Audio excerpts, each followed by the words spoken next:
Hi, I'm Vinny Catalano, and welcome back. Today I'm speaking with Praveen Menon. He is with Bloomberg Industries, and he's here to talk to us about an upcoming New York Society event titled Social Media's Impact on Financial Markets and Business. It'll be conducted here on May 20th.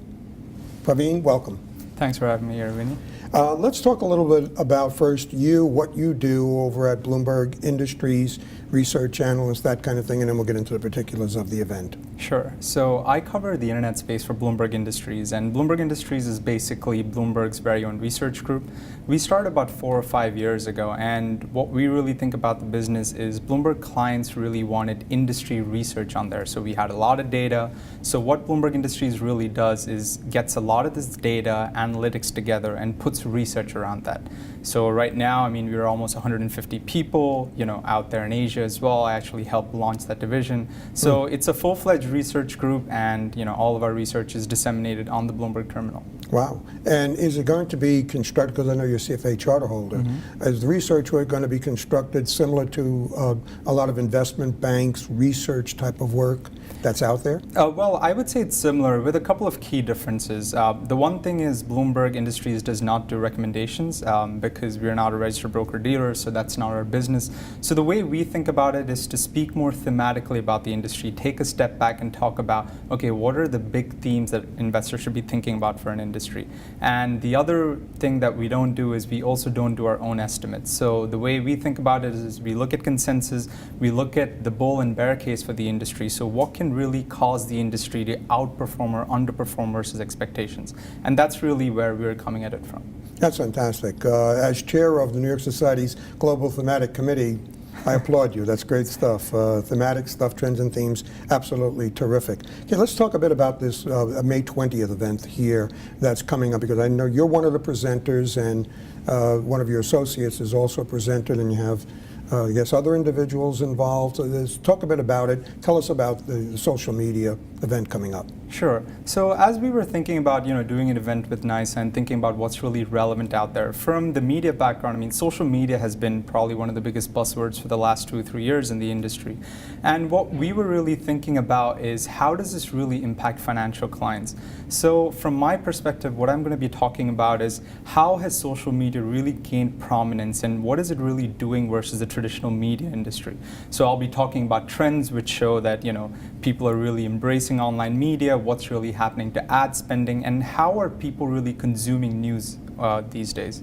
And I'll also have one of my colleagues, Allison, who will really talk about how companies such as Bloomberg are really adapting and using the social media content, because as we're seeing nowadays, it's becoming pretty relevant for financial investors to really follow that, because you have big-time CEOs releasing big information out there on Twitter and Facebook, and you can't do without it. You have to be on top of social media. And talk about, if you would, for a moment, the larger impacts that you see, the more significant ones. I know that there's aspects of how people are changing their news consumption with internet usage, increased internet usage, et cetera. Talk a little bit about that and what you see as some of the key developments and areas. Sure. So one of the really interesting things is if you look at recent surveys, it shows that over 20% of Americans are actually consuming news online. And if you really compare this versus what we think about traditional news sources like print and radio, that's only 15%. And so this has seen a big change over the last few years.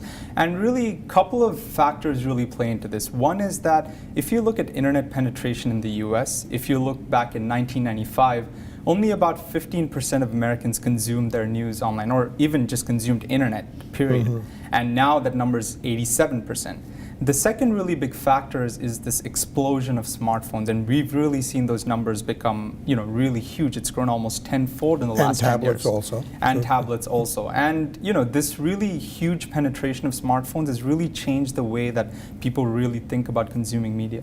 And tie that into now the social media aspect of it, the posting up on Twitter and other vehicles. And since Bloomberg is a news organization also, and a media organization. What's the dynamic that's happening there, and how is Bloomberg adjusting to this changed environment that seems to be changing almost month by month? That's correct. I mean, we've seen this thing with technologies over, if you think about the last 50 or 60 years. When television first came on the scene, you saw it disrupt, kind of traditional print and radio. We saw the same thing with internet doing that to television. And now mobile devices has really kind of transformed this trend, again, for the internet.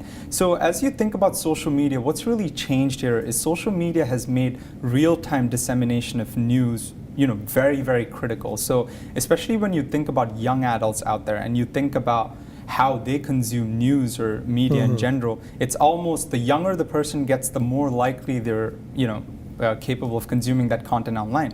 So as you think about, big news organizations, think about the Wall Street Journal, the New York Times, it almost doesn't make sense for them to not be out there in social media. And, we've had big effects there. If you think about it, I think it was almost a couple years ago that Reed Hastings of Netflix, announced subscriber numbers for, I think it was viewing figures for House of Cards or, subscriber numbers. And there was this big hue and cry about it because it was the first time that there was, financially relevant data was out there on Facebook for the first time. So you see kind of some of the big business leaders really adopt that social media because they know that a lot of the young people are on there. What do you see as some of the threats? Threats to, the publishing industry, for example, more traditional type of news organizations, and don't they need to embrace this as much as they can and not be sort of like left behind and aside on it? Yeah, I mean, that's true. I mean, I think the publishing industry has definitely been attacked on all fronts due to this change.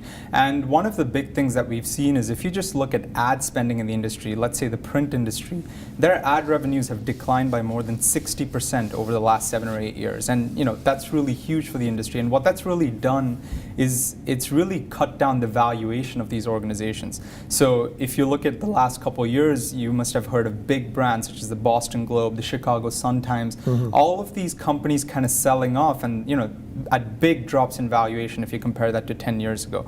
So something the newspapers really need to do is to really embrace the social media phenomenon. So one of the things that we've seen happen with newspapers is, they've tried things such as paywalls, having online subscriptions onto them, but not a lot of them have been very successful at offsetting the decline in circulation revenue.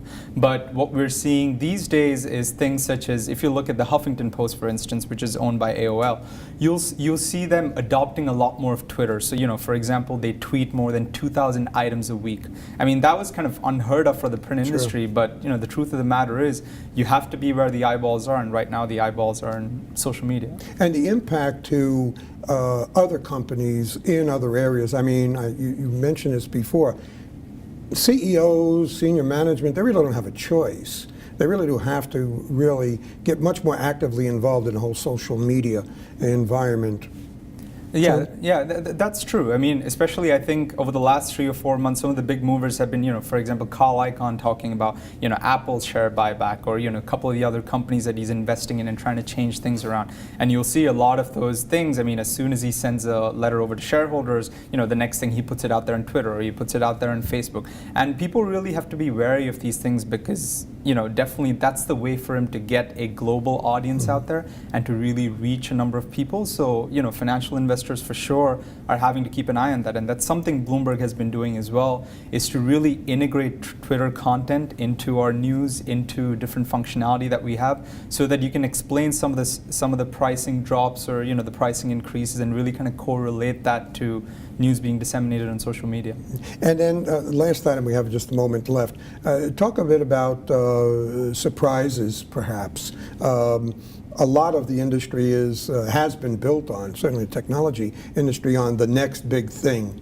Okay, within this space, you guys seeing anything in terms of where that next big thing might be, where, or is it going to continue to be a refinement of what we see and a further manifestation of it?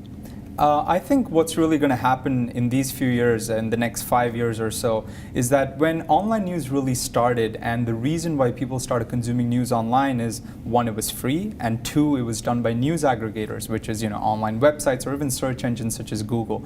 And now what we're seeing is these social media companies such as Facebook and Twitter, which really kind of started about, making friends and, connecting with people and all that type of thing. You see people like Facebook kind of adjusting that product to, again, be news aggregators, to be information aggregators. So suddenly this has changed from a way for me to keep up with my friends and relatives to really knowing what's happening in the world. So we're already seeing this shift happen with social media, where social media, especially with the help of mobile devices, is being this new news aggregator. And the things that we see nowadays in terms of where the technology is going is clearly different form factors. You're hearing about Google Glass, you're hearing about Facebook doing this virtual reality deal with Oculus. So what you're seeing is probably the way to really consume this information on more devices than your mobile device, which may be your glasses, it may be your watch. We don't know what the next thing is out there, but definitely social media seems to be on the up in terms of just being able to be this news aggregator. That's fantastic. And you've provided for us a really excellent description of not only the space, but also, I think, has given everybody an opportunity to recognize that May 20th, you want to come and hear this guy, because I have a feeling there's a whole lot more here that he can share with you, and I'm certainly at that event coming up asking questions of you. I feel it's going to be really well worth everyone's time. Praveen, thank you so much. Thank you, Vinny.